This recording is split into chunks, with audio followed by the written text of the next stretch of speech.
The Black Tower within the Wheel of Time, the headquarters of the Ashaman, the legacy of the Dragon Reborn, many other fancy things. It's something I have talked about before on my channel, but I've never done a real deep dive into the Black Tower and examined all of its kind of wider implications for the series, what it represents, and why so many people seem so drawn to it. So to understand the significance of the Black Tower, we first have to look at the significance of its founding and why, in the context of the world where it was founded in, is so important. First and foremost, yes, men who channel within the Wheel of Time go insane and are likely to kill themselves and everyone around them. This is very important and key to the Wheel of Time world itself. It helps form the gender dynamics. It's why there's so many women in power, and it's why there's so few male channelers in the Wheel of Time series, especially at the beginning. And that is why it is so significant that Rand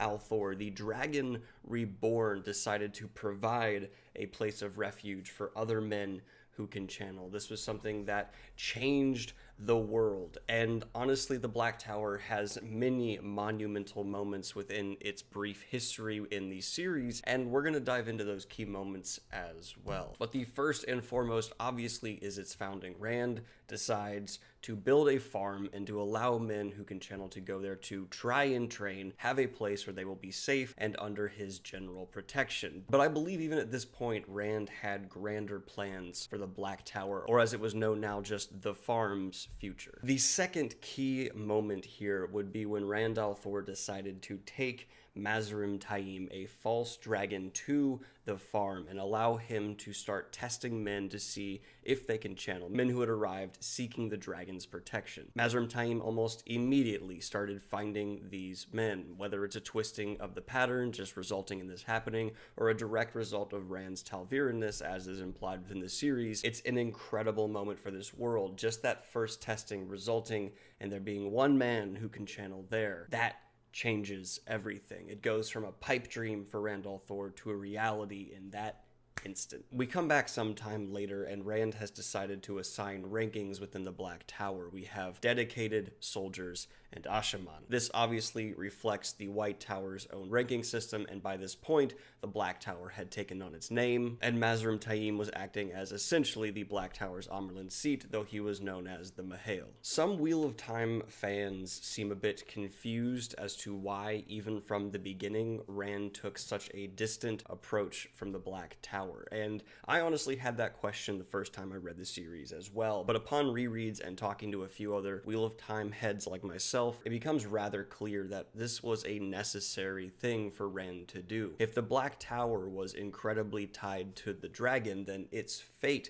might be tied with his as well. Rand backs off, allowing the Black Tower to have its own destiny, and as it grows stronger, it no longer needs that dragon's protection. He's able to lay the seeds, but after the growth begins, he sees it as no longer his responsibility. It is no longer his to guide. The Black Tower must grow on its own. And we see the amazing results of that growth at the first battle the Black Tower partakes in, Dumai's Wells, when the infamous words echo throughout that battle of Ashaman kill. Rand's directive that he gave to Mazrim Taim to make these men who can channel into weapons has reached its fruition, and we as the reader really have the power and the terror of the breaking put into us in this moment. Seeing these men who have only briefly been learning how to channel have such a massive impact against some of the most formidable enemies that exist within the Wheel of Time. Aiel, the Shido, they absolutely shatter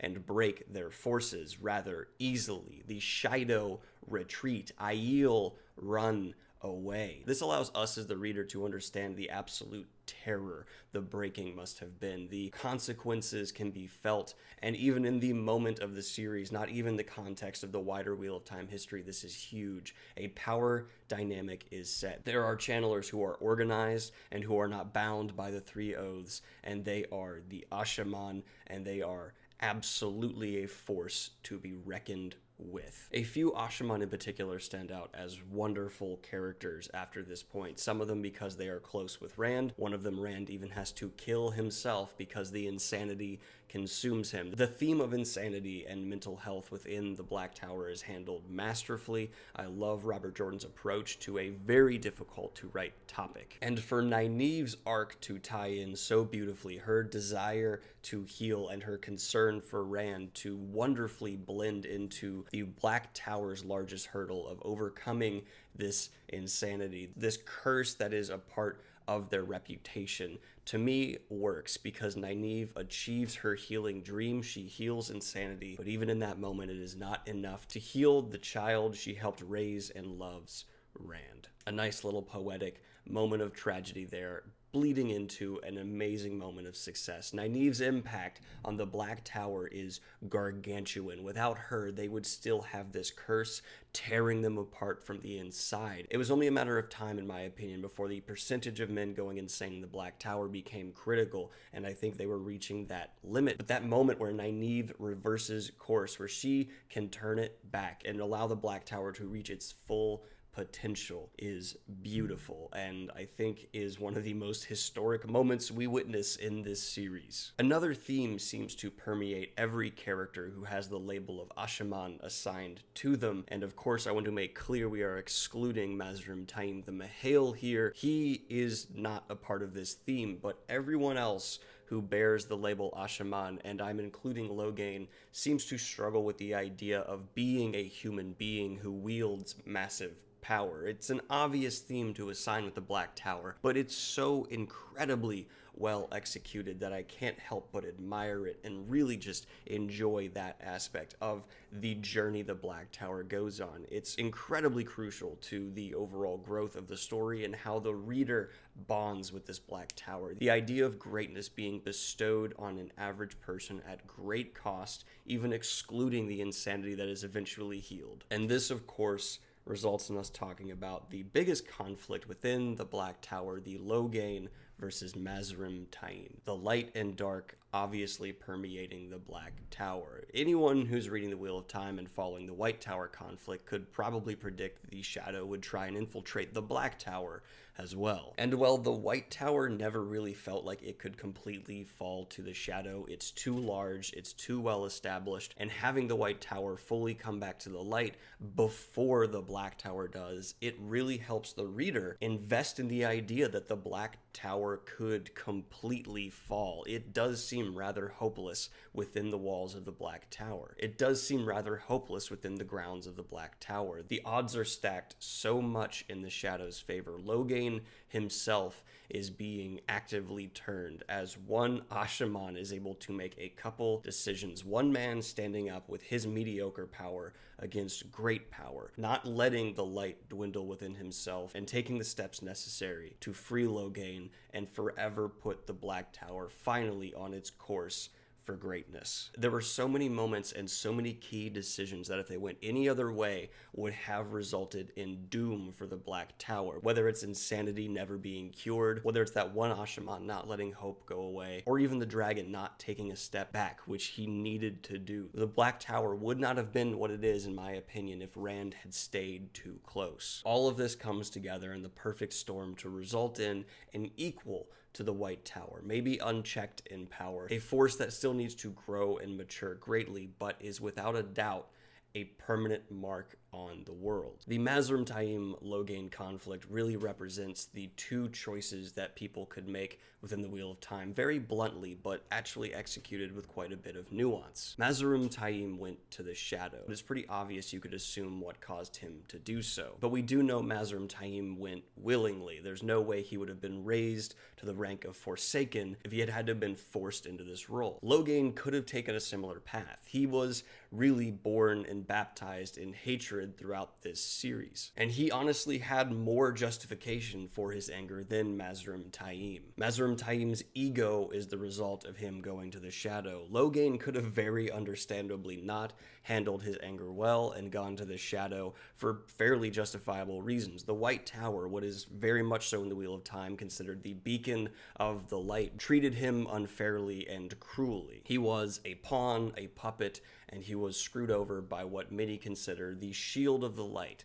But he did not let that rot him to his core. He stayed the good man that he was, and he was able to fight the shadow all the way till the end, and finally achieve the level of glory we were told since the beginning would rest on his shoulders. Now, I've heard a couple of people complain they would have preferred to have seen a direct Logain Mazrim Taim conflict at the end instead of having Mazrim Taim's final conflict be between him and Egwene. But I think it was very fitting to have Egwene, the person who was finally able to purify the White Tower, turn around and go against the darker side of the Black Tower. To me, that is Egwene's role. She is the destructor of corruption, and Logain's destiny was, aside from that, Logain's destiny was to reshape the way men who can channel are viewed within the Wheel of Time. Because of Logain's actions and his leadership, the Ashamon's reputation may in the future even be on the same level of the Aes Sedai's. That is, to me, perfect for where he needed to go. His success is the ultimate burr in the side of those who manipulated him. The corrupt